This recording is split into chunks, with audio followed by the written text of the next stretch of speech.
Welcome back to the discussion Federal Insights Cyber, sponsored by KPMG on Federal News Radio, part of the Federal News Network. My guest today is Tony Hubbard, Government Cybersecurity Lead at KPMG, and I'm your moderator, Scott Maucione.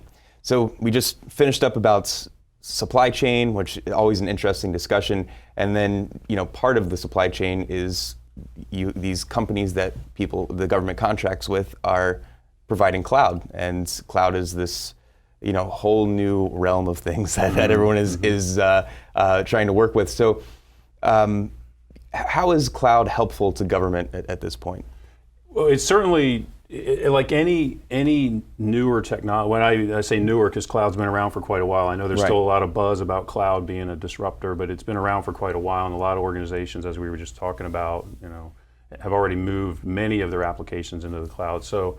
But you're right, there is still this newness around it, and a lot of organizations are still trying to figure out what it's, notably Department of Defense, is there's a lot of buzz about we're going to the cloud, and it's like any strategic initiative, cyber aside for a minute, is what are we trying to accomplish with this? What is our mission objective, and how is that going to be enabled by moving applications or a capability into the cloud? I was in a meeting just about a month ago. Obviously, I won't mention the name, but it was an interesting conversation. We were having a discussion with a senior executive who was saying, we need to move to the cloud, and what are the security implications around that?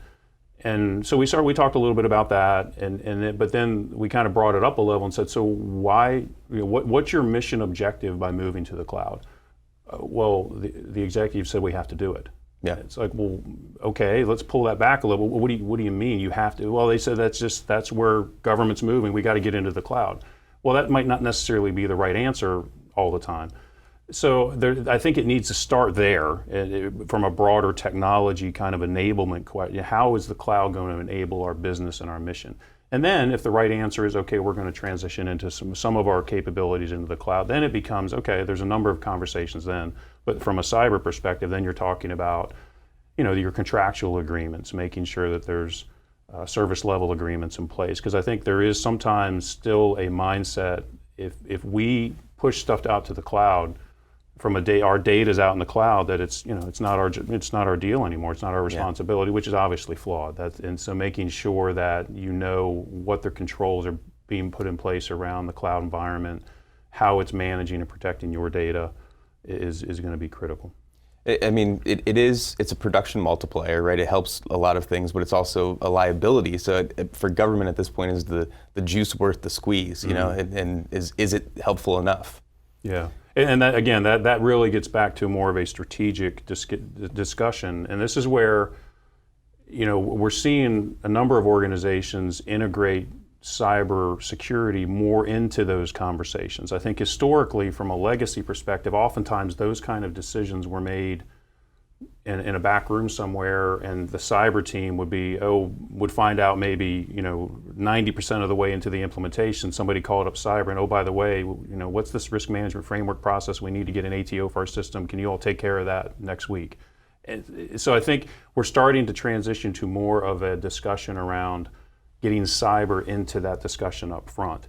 I'll call out one of our, the U.S. Postal Service, one of our colleagues that works there, Greg Crabb, is a CISO, and they're doing a fantastic job of building an executive risk management approach around cybersecurity, so that now any kind of technology implementation that the Postal Service is doing, Greg and his CISO team are right there in that conversation. And so that's a good template for a lot of organizations to move to, because it really fosters more of the risk management conversation around cyber, and it's a risk management discussion where years ago the discussion around cyber, whether we're moving to the cloud or otherwise, is how do we prevent a breach?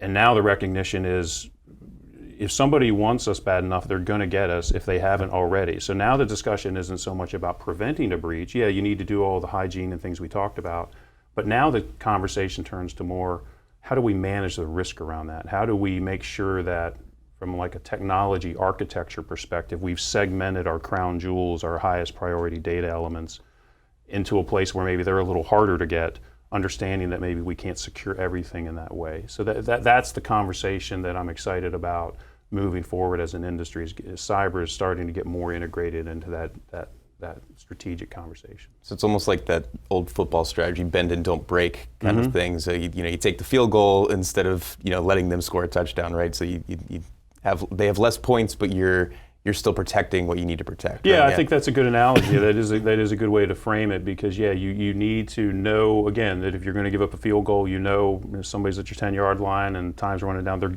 they're probably nine times out of 10 going to kick a field goal and successful. But you're right, if you can keep them out of the end zone and try to limit your risk as much as possible, then I think that's a good sign. That's kind of where we're going, I think, from an industry discussion.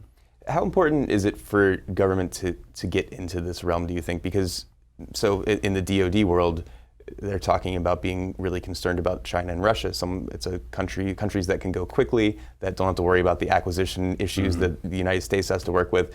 The United States has a much harder time with those things. So, in order to stay ahead, to be a functioning government, how important is it to get on the cloud and to work these things? Again, I think it can depend. If you look at some of the again, newer initiatives, cloud is always talked about, and it should probably always be part of the discussion. But especially now, looking at it from a cyber perspective around an attack surface, whether it's cloud, whether it's mobile, Internet of Things, all of these elements are creating more attack surface. And you're right. I mean, there's no question that our adversaries oftentimes don't have to deal with processes and frameworks and things like that, and they just can do what they need to do when they want to do it. And so we have to operate in a little different environment, a little bit more structured environment. And that certainly can be challenging at times. So,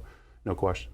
Yeah, and then there's also the expectation from employees too, right? I mean, they go outside of their job and have all these great things that they can access through the cloud.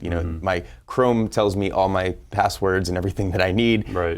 And I don't have to think about it. On the other side, you go back into your government building and it's like, it's 1999 again. So what, is cloud important for retainment and retention and recruitment as well? Yeah, no question. I think just technology in general is critical, and this gets back to, again, putting the cybersecurity lens on it, is from a recruiting perspective. We struggle with this too.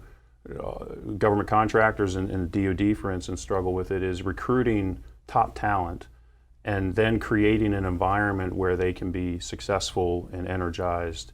And meaning that, we have an example right now where there's some legacy contract requirements that say, to support this contract, you need to be here 9 to 5, and you need to work in this environment, this data center. And that's just not that appealing to, I mean, if there's security angles to that, understand you got to work in a highly secure arena, then that's where you have to work. But in this particular case, that's not really the case. You can work remotely, and there are security ways to allow that to happen.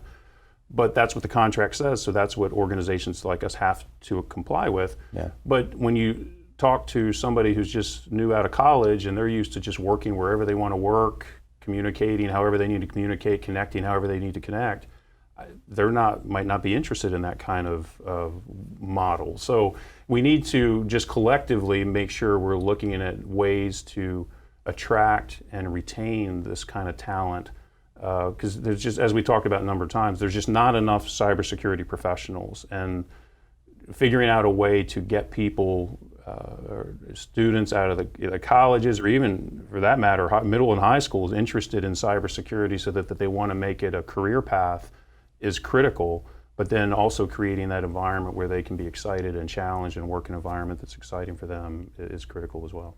Great. Well, Tony, it's been a pleasure talking to you.